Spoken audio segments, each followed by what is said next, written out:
All right, everybody, welcome into Pickaxe and Roll, brought to you by our good friends here at Mile High Sports and FanDuel. I'm your host, Ryan Blackburn at NBA Blackburn on Twitter, part of the Mile High Sports Podcast Network. And I am here. I am ready to discuss the Denver Nuggets and their win last night against the Brooklyn Nets. Final score was ultimately 107 to 103. It was a close game. It was one that the Nuggets absolutely needed, especially given a very tough homestand that they are in. The Brooklyn Nets were mostly injured outside of one Michael Porter Jr., who, holy cow, I mean, he just has continued to develop, right? He's continued to figure so many things out, facing off against tough defenses and the tough contests, playing with a whole bunch of confidence. And the growth that he has had this season will make him an all-star this year.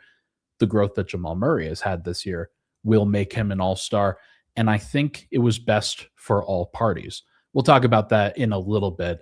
But first, wanted to discuss the win. We will also go over, as I mentioned, the Clippers game tonight. There's plenty of whispers around that we can address, and maybe there's some news that we might be able to get over the course of this 30 to 45 minutes or so that we are live. But let's start with the game. Let's start with the game last night and the overall flow of it. Denver's shot making in the game last night was great, as it has so often been when Denver gets these wins. 50% from three. They only shot 13 of 26 from three, which I do think is notable. It's very rare that they are that low from a shot making standpoint and an overall shot taking standpoint. I'm actually going to look that up as I talk. But so many of the drivers of that were Murray got going early on and did some really good stuff. But then when Tim Hardaway Jr. came in, he was unbelievable, folks. It was a lot of fun to watch him. He had 19 points in the first half alone, and then had 25 points on the game. But also, it wasn't just the shot making that was good, although that's the most important. He was 7 of 11 from three. But he got an and one on a drive and a pull up two. He did a lot of good things for Denver, just in terms of like figuring out the rebounding situation, where Denver has struggled on the boards as much as they have. But last night they lose the boards 49 to 41. But I do not think it was Tim Hardaway's fault. That's for sure. He was putting in the work, at 8 rebounds by himself. And then 3 assists was a plus 21 in 28 minutes. I like the 28-minute number. That is a good number for Tim Hardaway Jr. They should try to keep him under 30 as much as possible heading into the All-Star break. It's been such a stretch for everybody to play from a minute standpoint. But Denver last night goes with 10 guys, 10 players, which is so rare for it's just so rare for Denver to go with the 10-man rotation and actually play all of these guys a lower number of minutes. But it allowed them to stay fresh. It allowed them to stay kind of within themselves. Peyton Watson only played 34 minutes. He stayed under 35, which is very rare over what's happened these last few games. Jamal Murray played 33 minutes, and it just felt like the Nuggets had more to give in the fourth quarter. But they gave a lot of their lead away. They were up by 15, I believe, heading into halftime. And the third quarter was where things were really starting to change. Michael Porter was great in the first half, but he really was taking off in the third quarter as well, just making shots left and right, going around screens, cutting back out to the perimeter, doing a whole bunch of stuff, both on drives and shots over the top, but mostly as a three-point shooter and threat. He went 7 of 15 from the three-point line and had 38 points, 10 rebounds, 3 assists, 2 steals, 2 blocks, and was plus 12 in a game that the Nets lost by 4. Not a surprise that they lost the minutes without him, but the degree to which they lost the minutes without him, they were minus 16 in the 11 minutes that he did not play. That was a big deal, and a lot of that came in the first half, and it was something that the Nets tried to overcome, but they couldn't quite do so in that fourth quarter. Although they started off the fourth quarter reasonably well, Brooklyn did, but ultimately Denver got a handle on things. Jamal Murray comes back into the game. Peyton Watson does some good things down the stretch as well, but really it was Jamal who was driving a lot of this offense, driving a lot of the good decisions that were happening, set the table for guys like Jonas Valanciunas really nicely, Peyton Watson really nicely. Obviously, Tim Hardaway Jr. gets a lot of his buckets because of what the Nuggets are doing, sharing the basketball wise. And Denver needed it. They really needed it. It was a good to see Jamal play in a clutch way. He shot 7 of 7 from the free throw line, and the plays that he made down the stretch, one of the and ones that he had over, I believe it was Danny Wolf, but one of the and ones that he had, the ball just careens off the rim, bounces straight up and straight down, which a good bounce for Denver. Obviously, they had a couple of nice and ones last night that were very similar to that. Murray had some really good plays, both scoring for himself and setting the table for others. He finishes with 27 points, 9 of 16 from the field. 2 of 3 from 3 is a very low 3-point number, but 7 of 7 from the line was really good. Denver, I think Terrence Mann did a really good job guarding Murray last night. Murray was actually -9 on the game. Some of it was defensive related. I don't think his defense was particularly good yesterday, but a lot of it was just with the starters and that starting group. Spencer Jones, 15 minutes, -23 in 15 minutes. He only grabbed 1 rebound and had 2 fouls and got 1 free throw, and that was it. Pretty low volume and low impact game, I think, from Spencer Jones. Jalen Pickett, 15 minutes in the starting lineup and basically played the beginning of the first quarter, beginning of the third quarter, and that was it. Like, they never went back to him. They decided to go with Bruce Brown, Tim Hardaway Jr., even Julian Strawther over him off of the bench. It was kind of an interesting wrinkle. Jalen, I think, is playing a little bit worse over the course of these last few, and this game in particular.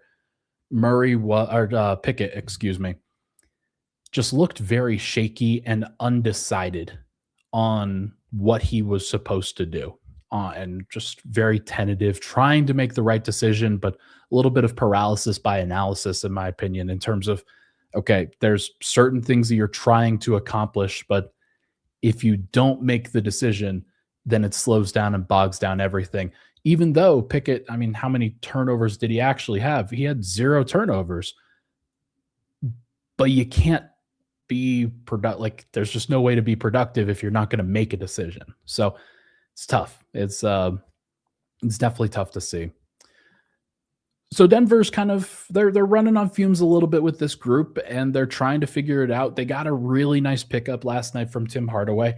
I actually really liked what I saw from Bruce Brown too. 12 points, 5 of 7 from the field, 1 of 1 from 3. Only 1 of 3 from the free throw line. Denver still had some misses at the free throw line. So last couple of games they've had some notable misses. But 12 points, 3 assists, 3 rebounds. And I just thought that Bruce played downhill once again. And over the course of these last few games, he's been doing that on a relatively consistent basis. So he had been going through a pretty rough stretch. Nuggets fans were pretty out on Bruce Brown. And if you still ask Nuggets fans, I think he still has a pretty low rep right now for what Nuggets fans are expecting from a night-to-night basis. But it is a credit to Bruce that he has started to figure some of this stuff out and is doing some good things and is not just kind of fading quietly into the background, because Denver needs him. As Pickett has really struggled, Bruce Brown is really popping back up. Maybe there's a world where Bruce should start in these situations with Murray there, and maybe they have Pickett come off the bench and doing some of the bench leadership minutes, because Denver at times is really they've needed Bruce's defense in the starting group, and having an additional guy would make sense, but having Pickett next to Murray, it does alleviate some of the offensive playmaking responsibility for Murray. So something to think about, hopefully not for too much longer, because Denver, of course, should be getting back some reinforcements here at some point soon. Whether it actually happens or not, I hope so. I don't know. But Murray was good. Porter was great last night. It was, again, fun to watch him and fun to watch that battle going back and forth. Those guys, obviously, there's plenty of history of talking. being around each other and they rehab together. We'll get into that in the second segment, I think. But I do think that this was a good win for Denver. There's some folks that don't think that it was a great win, that it's okay, it's the Nets, they're injured, you're at home, this is something that you have to do. If you don't do this, then it's bad. Okay, we got the official word. Nikola Jokic is coming back tonight. I had a feeling that it was happening tonight. Okay. We'll talk about that in just a bit, but just know, stick around until the end. We're going to talk about Jokic being back for the Clippers game tonight. That is exciting. That is a very exciting thing. And I'm looking forward to being able to discuss it with you all. So tell you what, let's take a break right now. When we come back, we're going to talk a little bit about the MPJ era just for like a few minutes. And then for the rest of the show, we will discuss what happens when Nikola Jokic makes his triumphant return. We'll be right back here on Pickaxe and Roll. This podcast is brought to you by Delete Me. Delete Me makes it easy, quick, and safe to remove your personal data online at a time when surveillance and data breaches are common enough to make everyone feel vulnerable. Data brokers, they profit off of your data. It's a commodity. Anyone on the web can buy your private details. This can lead to identity theft, phishing attempts, and harassment. Have you ever been the victim of identity theft, harassment, doxing? If you haven't, you probably know someone who has. Delete Me can help. Take control of your data and keep your private life private by signing up for Delete Me. Now at a special discount for our listeners. Get 20% off your Delete Me plan when you go to deleteme.com/hit and use promo code HIT at checkout.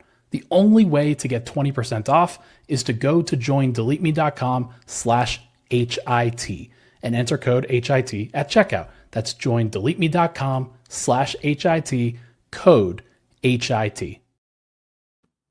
All right, we are back. Pickaxe and Roll. Ryan Blackburn here. Thank you so much for tuning into the show, folks. Hit that like button, hit that subscribe button. Would really, really appreciate it. Coffee tastes a little bit better today, doesn't it? Tastes a little bit better today. So good to see. Again, Nikola Jokic will be back in just a little bit.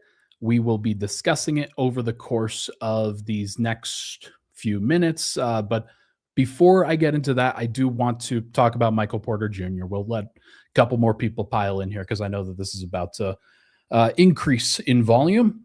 I think this is going to be this is going to be good. So again, I talked about this a little bit last night on Locked On as well. Michael Porter Jr. was a massive part of what the Nuggets are doing. He was a player that they gave a max contract to because they believed in his talents. They believed in who he was. And they had every reason to. And clearly, based off of what he's been doing in this year and in his prime, kind of as he continues to age and will continue to do this, I think they were justified in that. I think that Tim Connolly is validated, I think, based off of the deal that they gave him. It is unfortunate that it didn't work out and that for some factors,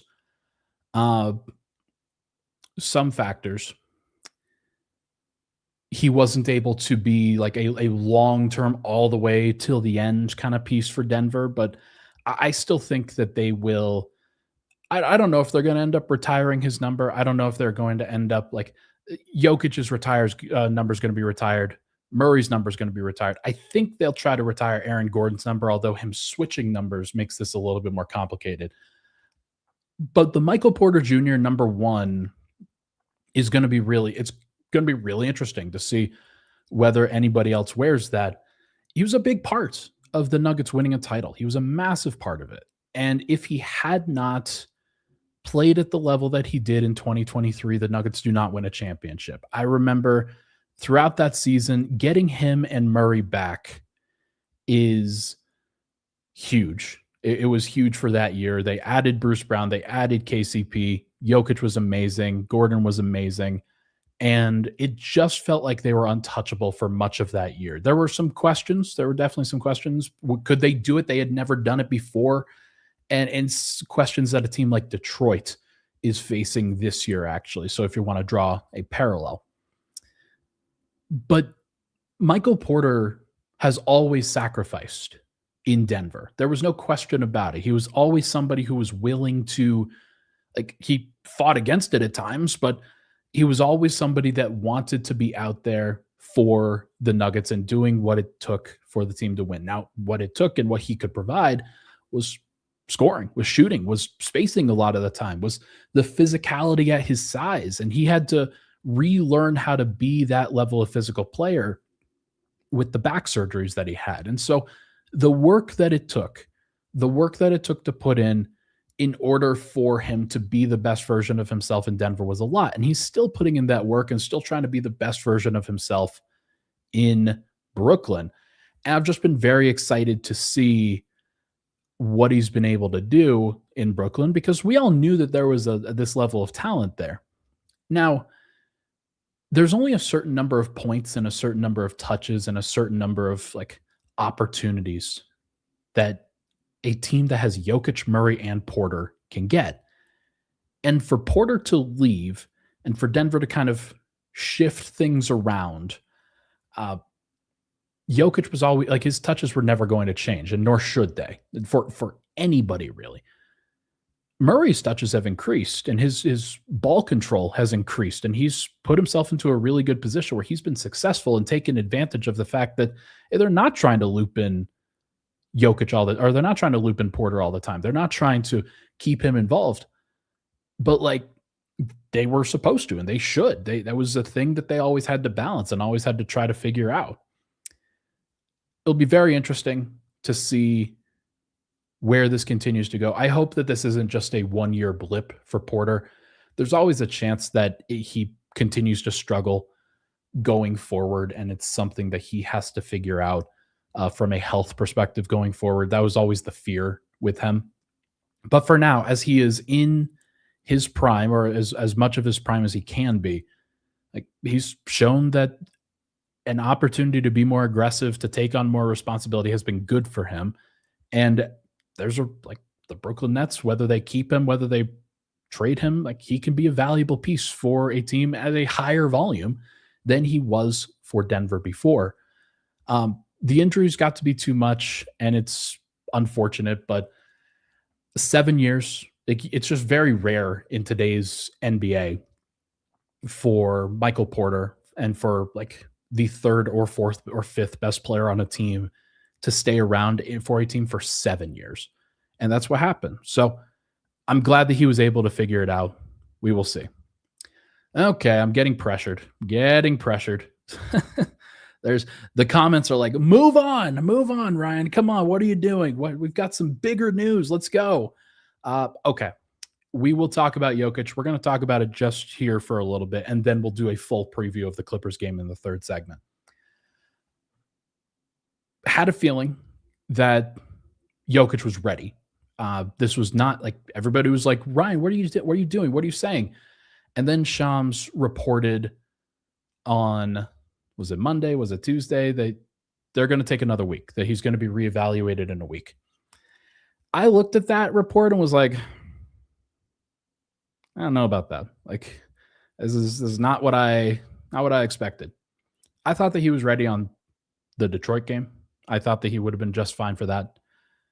And I do maintain that he certainly could have played in that game. It's just Denver trying to take as much time as they could. And last night's game was a tough one. And very clearly the Nuggets were trying to do their best to keep Jokic out for as long as possible. But now it is officially time. Jokic is going to be back for the Nuggets. He has played, I believe 32 games was the number that he's played. 32 games. I don't remember if, like, I think he played 19 minutes before getting hurt in the middle of the game against Miami. So I'm not actually sure whether that counts against his awards tally or not. I I believe he's fine. I believe he's good. He gets a little bit of flexibility if he exited during a game due to injury, but that might be an end of season, like career or season ending injury for sure. But like for Jokic, obviously he's coming back. So I don't know where he stands, whether it's one game that he has a flexibility for MVP stuff or 0 games. Like, but he's back. He's going to play. It's been a long time. He's been out since December 29th. Now it is January 30th. So it's been a month. Denver has taken their time. He has taken his time. He is not rushed back here. The Nuggets feel that he was always going to be kind of in that 4 to 6 week range and reevaluated after 4 weeks, I believe it was. And I think they reevaluated and said, okay, give it 1 or 2 more games. And they gave it 1 or 2 more games. And now it's the second night of a back-to-back, and the team looked a little bit shaky last night in terms of driving good, solid performance for 48 minutes. And I think the team is certainly ready for him. They've been ready for him for a long time. So it's good to see. Good to see. He will probably not play over 30 minutes. I would strongly suggest to the Nuggets to not play him an extensive amount of time. 25 to 28 minutes is the right call. He should come back and he should start. Jonas Valanciunas will come off the bench. But Jokic will almost assuredly start and play about 7 minutes in the first quarter, 7 minutes in the second quarter, 7 minutes in the third quarter, and potentially 7 minutes in the fourth, depending on how long they need him. But this is an emotional lift. This is a talent lift. This is something that I think Nuggets fans, of course, like it's been really interesting and I think valuable information to see what the Nuggets can do without him. They have shown that he is ready to go.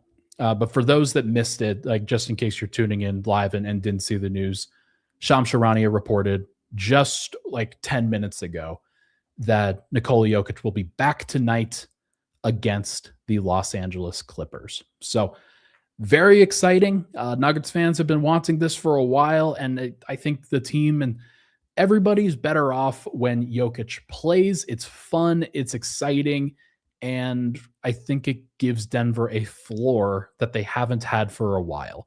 I don't know what the production's going to look like. I don't know how he's going to look from a talent-wise, it's not going to be an issue. I don't know how he's going to be moving. I don't know how it's going to look. I would guess that he's going to try to conserve as much of that lateral side-to-side movement as he can, but they would not bring him back unless he was 100% ready to go. And they're going to do everything they can to see if they could get a couple wins. So the calculus has changed, folks. When I was thinking about the Clippers and Thunder game on Friday and Sunday, I was thinking Denver's probably less than 50-50 likelihood to get both of those games. And I feel pretty strongly that they wouldn't win either. Now, could they go 1-1? Could they go 2-0? Could this be the start of a run? We'll have to find out. Okay, let's take one more break. When we come back, we're going to do a full kind of preview of the Clippers game tonight with obviously a very special twist. We'll be right back here on Pickaxe and Roll.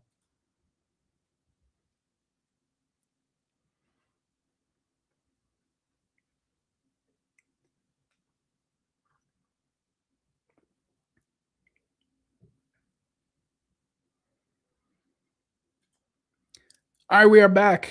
Pickaxe and Roll, Ryan Blackburn here. Thank you so much for tuning into the show. Before we get into everything, we had the AFC Championship game at number 38. It was a frozen wasteland at that point. It was very cold, but it was still a good time for the folks there until the very end, obviously. I had heard that event, because I was staying at home trying to prep for the Nuggets game, but then the Nuggets game got canceled. That was the best event that Mile High Sports has done, was last week's watch party at number 38. We've got another couple on tomorrow At 11 a.m. is when everything gets started versus the Detroit Red Wings for the Colorado Avalanche. That watch party is going to be fun. And then if you're not busy on Sunday night, the Denver Nuggets and Oklahoma City Thunder play against each other on NBC at 7:30. There's no football going on that day, obvious, or maybe there's some Pro Bowl stuff, but you don't care about that, do you? No Super Bowl. It's just like this is where NBC really starts to pivot. And yeah, they're very excited about Nikola Jokic coming back tonight because that show against the OKC Thunder, you've got Lakers Knicks before that, and then Nuggets Thunder as the nightcap. That is the first real game of the NBA season, I think. So there's been a lot of games, but that is the first real game. So should be fun. I'm very excited for that. You should definitely go check out number 38. It'll be rocking on that day. I'm very excited to, like, I won't be there because I gotta be in the building for Nuggets Thunder, but you'll have a lot of fun. Go have fun with friends. Go say hi to the Mile High Sports folks. They'll be very happy. Okay, let's do a preview for the Clippers, who are 16-3 over the course of their last 19 games. Denver, like, they were probably not going to win in this game. Now, Clippers have lost to Chicago, New York, and Boston during that stretch. So, like, they're not infallible. Like, they can lose, but they haven't lost a lot lately. They have been really good. They were so bad for the first, really since they faced, I remember seeing them against Denver. It was a pretty weak performance that they put on versus Denver, and it was just kind of the start of something. At that point, they had lost 6 in a row back in mid-November, and it didn't stop from there. They were really bad for a long time, but Kawhi Leonard has really turned things around for the Clippers. He's currently averaging, and this is wild to think about, 28 points, 6 rebounds, 3 assists, and he's leading the NBA with 2.1 steals per game and also leading the NBA with a 94% free throw percentage. James Harden is at 90% from the free throw line. He's at 25 points, 8 assists, 5 rebounds. Harden's inefficient. Like, he's not playing a very efficient brand of basketball unless he's getting to the free throw line. But like, having those two guys playing at that level has really solidified everything else for the group behind them. Like, Zubac is kind of getting back to a better place than where he was at the beginning of the year. John Collins is starting for them and is giving them some good, valuable stuff. I'm going to check the injury report really quick. I wonder what Jokic is going to look like on the injury report. Is it going to be questionable? Is he going to be still listed as out? Yep, Jokic listed as questionable, which is good to see. Obviously, I mean, he was going to play. It was announced that he's going to play. He's going to play. Christian Brown, Aaron Gordon, and Cam Johnson are still out, so that's unfortunate. John Collins is not on the injury report. He had been dealing with some injury stuff, but Kawhi Leonard will be available. Derek Jones Jr. is out. Bogdan Bogdanovic is out. Bradley Beal has been out. Obviously, he's out for the season. Chris Paul's not with the team. So, like, Clippers aren't in a great, healthy place, but they've been playing really great basketball over the course of this stretch. And a lot of that has come from both the offensive end and the defensive end. They've figured out so many different things. Dunks and threes currently has their, I want to see if I could find their EPM for the last few games, but like on the year, the Clippers are currently 14th in adjusted net rating, 10th on the offensive end, 19th on the defensive end. But if I was to really figure out the last few games there, actually, let's go to cleaning the glass for that. That's probably a better call. I'm sure that I'm logged out. Their defense has figured some stuff out. Kawhi Leonard has been really good defensively. He's trying really hard, and so much of it is just about effort and just about trying. When they traded Norman Powell for John Collins, one of the things that they really wanted was just that extra size and that extra physicality to be able to handle some of these other matchups. So with Denver and with Jokic, like, obviously you need to be very physical. Zubac will match up with him, of course, but at the power forward spot, like let's think about what Denver's going to do. Starting lineup wise, they're probably still going with Jalen Pickett, Jamal Murray, Peyton Watson, Spencer Jones, and then they'll now start Jokic. Spencer Jones will probably guard John Collins, and Peyton Watson will probably guard Kawhi Leonard. I will say, like, there's been a lot of games where Peyton Watson's been kind of muscled out of the way in some of these matchups. So Denver may need somebody like Zeke Naji. They might need somebody else who's physical. They might switch that matchup and have Spencer Jones guard Kawhi instead of like having Peyton Watson on John Collins. Instead, they'd have that matchup. And so that wouldn't surprise me at all if that were the case. Denver, like from a defensive standpoint, has been fine during this stretch. I don't think that they've been super remarkable, but like when they play with effort and when they're playing connected, that definitely helps. How much effort is Jokic going to be able to put in defensively is a good question. But with Jokic and Valanciunas out there, there's just constant size and constant physicality that they are able to put to the test against the Jazz, who this last game was on Tuesday for the Clippers. They had Brook Lopez off the bench. He 14 points, 3 of 6 from 3. Brook Lopez can space the floor, certainly against a team like Denver. Jonas Valanciunas is going to probably have to guard him and figure some stuff out. Maybe the best way to do it is to have Jonas Valanciunas be guarding one of the other less shooting capable wings for the Clippers, like Kobe Sanders, I guess, would be a decent option.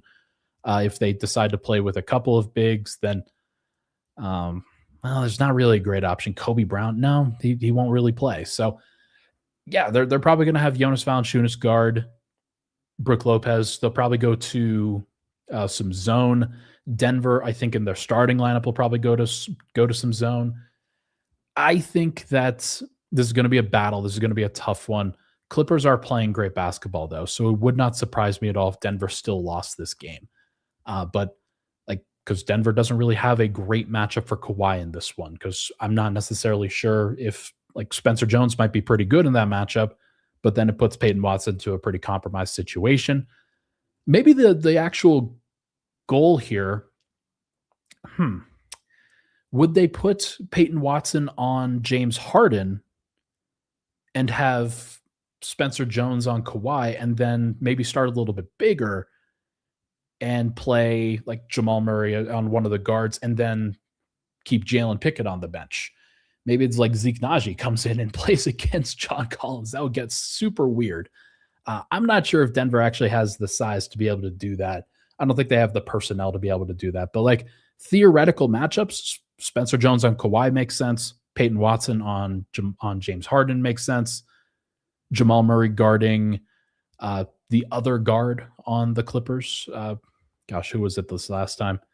It was Chris Dunn. Like, that would be great if he could rest on Chris Dunn a little bit. And then somebody else guards John Collins. Like, that would be great. But Denver, I'm not sure if they have the size to be able to do that on a consistent basis. So we will see what ultimately happens. But yeah, this is a good thing. It's a good thing for Denver. Very excited to see what Nikola Jokic brings to the table here. Obviously, like the stability that it brings from an offensive standpoint, Murray gets to work off of him on a consistent basis, and he doesn't have to create everything by himself. There's not as much of that for sure. Jokic has seen the growth of Peyton Watson. I'm sure he will try to make his life as easy as he can during this stretch too. Tim Hardaway Jr. getting set up from Jokic on a consistent basis sounds like a great idea. So it's going to be fun, folks. I'm looking forward to it. The Nuggets are very exciting when Jokic does come back. Like it's a very exciting thing. Imagine he swipes MVP away from Shai Gilgeous-Alexander. That would be pretty funny. My brother before this on FanDuel put in a very interesting bet, that because I told him that I think Jokic might come back tonight. And so he put in an interesting bet where the lines were tilted. They're still very much in the Clippers' favor, but Jokic coming back, Yeah, the line is now Clippers -1.5. I think it was closer to like 6.5 before this. So Nuggets are now plus 1.5 in this particular game, and they are -104 on the money line. Yeah, it's gonna be very interesting. So Jokic's odds, like he is plus 100 to score 25 points. I don't think he's gonna score 25. I think it's much more likely that in a game like this, he goes for like 18 points, 12 rebounds, 8 assists, and is just kind of within the action of what the Nuggets are doing. So just be careful. Don't put up any crazy Jokic lines. Um, think about how it affects the rest of the team. That would be my recommendation, but it's not financial advice. So promise you that. But yeah, this is a fun time for Nuggets fans.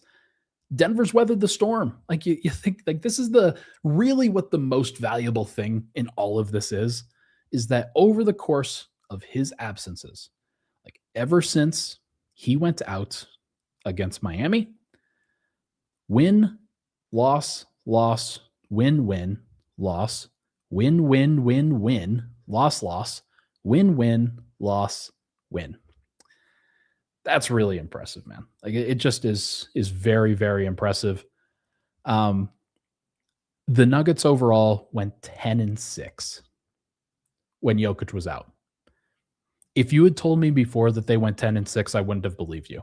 Or I would have been like, wow, must have meant that Aaron Gordon and Christian Brown and Cam Johnson really came back and gave them a big boost. But no, like there's been a lot of Jamal Murray, Peyton Watson, Tim Hardaway, and just finding solutions every now and again. And so it's been a really, really impressive stretch from the Nuggets, despite the fact that they have been compromised during that time.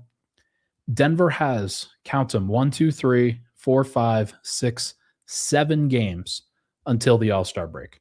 Then they can reset, get a little bit of rest. This is just about finding that last little push before the All-Star break comes.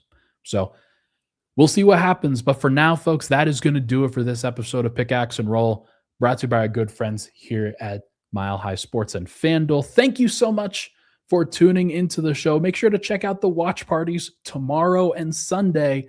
I'll be at number 38 tomorrow, enjoying the sights and the sounds from the Avalanche watch party, as well as doing a live Pickaxe and Roll episode during that time. Everybody have a great weekend. I hope it starts tonight with a very fun win. Good to see Nikola Jokic come back. Everybody, that's going to do it. Have a good night.